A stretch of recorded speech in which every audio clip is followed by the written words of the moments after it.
So you'd swear to your mum? Not like swear at her. Yeah, like, but you'd swear like, talking fuck to you, her. Mum. But if I, like, yeah, I'd be like, oh, fuck's sake, oh, fuck this, or fuck that, or this fucking happened. Like, it's very common in our language. You wouldn't last in African households, bro.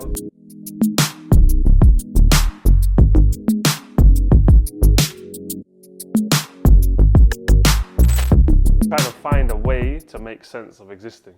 No, I agree. I think books actually help in that, but yeah, I think that's a question that I won't be able to answer or know the answer to.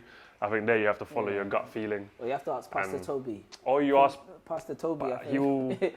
Yeah. Actually, I really like Pastor Toby. Just to put it out there in case. Okay. Just to put it out there. That was not a shot at Pastor drip. Toby. Like, he's drippy. He's very drippy. He's drippy. And that Trap Mash song was incredible.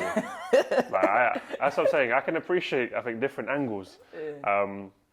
So yeah, that was one of my better reads was *Sapiens*. It just went really quick, and it was about human existence. And that's why. Do you know how to pronounce the author's name? He's an Israeli author, right? Yuval Noah Harari. But then this one was the Homo Deus one. I just stopped. I read like 10 pages, and I was like, I can't do this, man. It's more about the future, and it's more about like technology and how it's going to infiltrate us, and like AI and artificial intelligence and all that. And that to me is a bit too much. Like, yeah, the blurb is kind of dark. It says war is obsolete. You are more likely to commit suicide than be killed in a conflict. Famine is disappearing. You are more at risk of obesity than starvation. Yeah. Death is a technical problem. Equality is out, but immortality is in. We need to talk about this book. Yeah, that's the one. That one's great, bro. Really? What's it about? Yeah. So wait, explain this to me, because this is me being like, I'd say quite, I don't say dumb, but probably a bit dumb. What is fiction? What is non-fiction?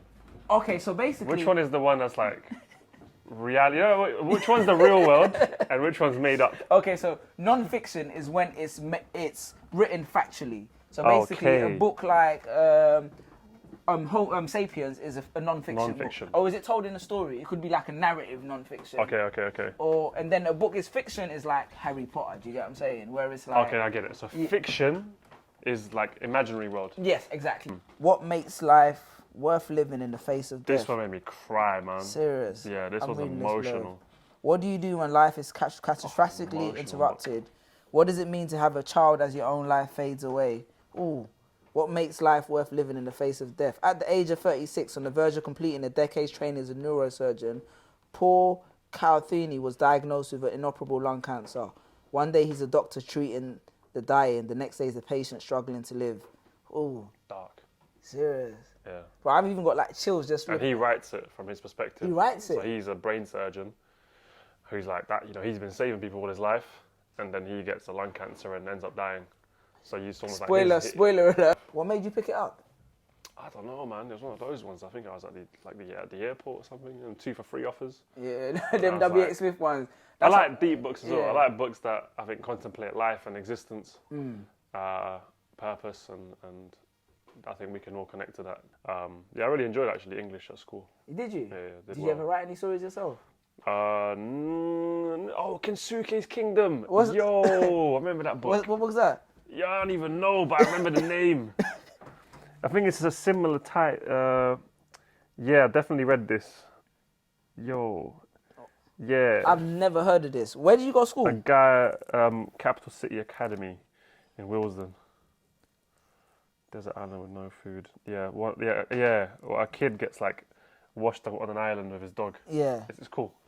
Yeah, it's a classic. Yeah. Do you want to pick it up, boss?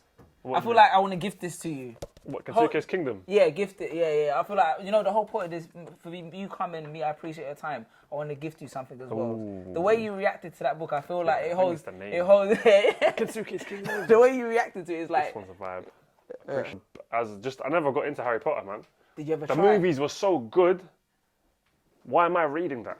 And they're too big, man. Like they're too chunky, too many characters, too much magic. And as I said, I prefer non-fiction. Never know Stephen King. I don't want to. Stephen King's a rude boy. Not for me, man. Don't get me wrong. A scary movie here and there can be fun to watch, but I just try and stay away from that, man. That kind of side of shit. Wait, how far are we from seeing Bricka again? Because I feel like real talk, because I feel like you, man, set pace, like you specifically, of bringing that kind of persona into the online space that he could live in characters, you know what I mean? That was like, exaggerations of things that we saw every day. How far is that? Maybe, I don't know, man. It's there, isn't it? Like, there's a couple songs there that I haven't put out. Oh, there's serious? Unreleased? Unreleased. It's just about putting it out. Yeah? You got to drop that, though. Yeah, I've been to... Can we get a preview? Just give me a title. I mean, it's so bad. Drill. Drill? Really? You got Bricka on drill? Yeah. Is that what's... hey, you have to drop that, fam. It's the Eastern European of the drill, isn't it? Like, that's what we do. The literal drill. Hey, you need to drop that, bro. The scene is waiting for that. No, I might have to just to get it out, innit? Just for 10 years. 10-year anniversary of Bricka, bro. True. Come on. That has to... And I think me and Don't Jealous, we need to do another one. Oh, exactly, bro. Yeah, we need to just, like, bring something out there. Obviously, that immigration song, I still get pulled up. I mean, I've got, like, a beard now, long hair. People are still like, immigration. I'm like, yeah. Imagine if that was now, bro. Imagine. You lot would be global, like, flipping in Japan and Africa, everywhere. Yeah. It's weird. I think we just sort of did it at a time, which was, like, I don't want to say it's ahead of its time, but it was quite early on in terms of the digital age. And it did what it had to do, though. Do you know what I mean? Yeah, as you said earlier, like maybe it opened doors. It might have inspired others. Yeah. People need to. It was the right time. It was the right time, wasn't it? Would you ever write a book then? In that case, if you did, would you, and what would it be about? Oh man, fuck. Probably just like life. I think that's the most like narcissistic way to I think write a book. But I think the easiest thing to write about potentially is like our own lives. Yeah. And the experiences we've had. And how we got to where we are now. Maybe call it Act 1. Just write about this last 20. I gave you that title. So by the way, if that ever comes out, bro, I want my royalty share. Don't even say I love that. I want to sign a contract after this thing. I want my share. Yeah. David, I don't know. That just came. That's a man where if you really want to go down, if you want to go down the rabbit hole, conspiracy rabbit hole. That's David Icke. That guy will send you down some next rabbit holes. But yeah, the lizard thing's mad. But hey, you never know. There could be lizards. Bro, the Queen could be a lizard. I don't know. Bro, I don't.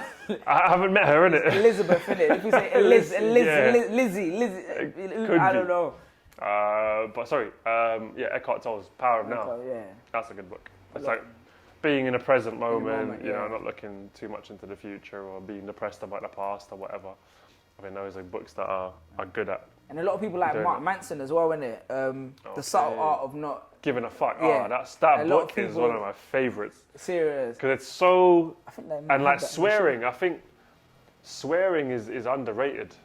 I think it's a way of expressing to me, which is very honest. Yeah. So I love swearing. Serious? Yeah, especially being Serbian. Bruv, we swear all the time. With my mum and my dad. Like your parents swear around you? Yeah. Like my dad swears, but he gets in trouble with my mum all the time. No, we swear, man. And we have some like mad swear phrases, which are like, what? Wait, so you'd swear to your mum? Not like swear at her. Like, but you'd swear like, talking to her. Mum.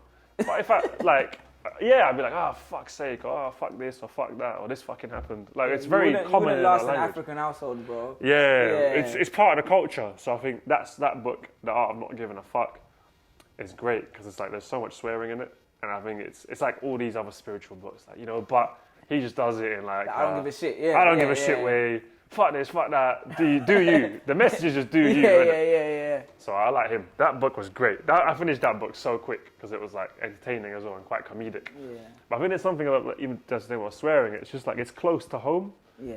Like, I think we as humans can be very raw, and there's a lot of emotion, and there's a lot of, you know, I think chaos in being a human. And it's this world, I think, tries to make us put on that sort of like friendly face. Especially in the UK as well, you have to be mad like diplomatic. Yeah, and when books that cut through, so something like that book, I think it just cuts through the bullshit. So I like stuff like that sort of cuts through the niceties of perhaps what books should be and what language should be and how we should express. So big up swearing. What's that about? So the heart of everything that is the untold story of Red Cloud, an American legend. It's about a Native American, Sioux.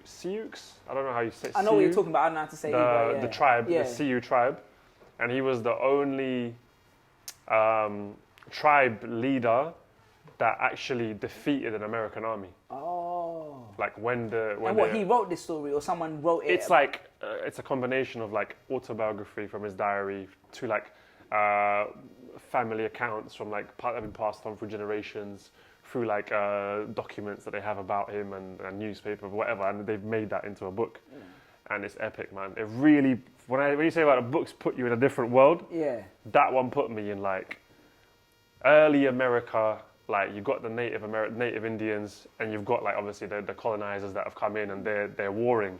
But then you also get the insights of how they fight each other, because the tribes would fight each other as well. They weren't all like a one united nation. Like they would fight each other, one tribe, and how brutal they were towards each other. Like, but it's just like, it puts you in that world, and I can see them like riding their horses and like. I can tell this book is hard, bro. The way you explain it's like a movie, bro. It comes like as Avengers or something. The way you're explaining it. They like scalp each other. Like when they kill each other, they're like they scalp. They take off your scalp, bro. What do you mean? Like, they lick off you? Yeah, lick off your scalp. And do what with it? I don't know. Use it as a souvenir or something. Like they just put it up. Yeah, it's mad. Like it's a proper, immersive book. I find it very immersive. How do you find that book? I don't even know, bro. But I remember just picking up, thinking a bookshop, and I was like, oh, what's this about? And it's got like, what I liked about it is it's got his image on the front. The actual legit picture of him? Of him, yeah. Oh. So I was like, wow. And I think Native Indian culture just very fascinating. Native American, actually. Native American? It's actually Native American, but they're called Indians by them.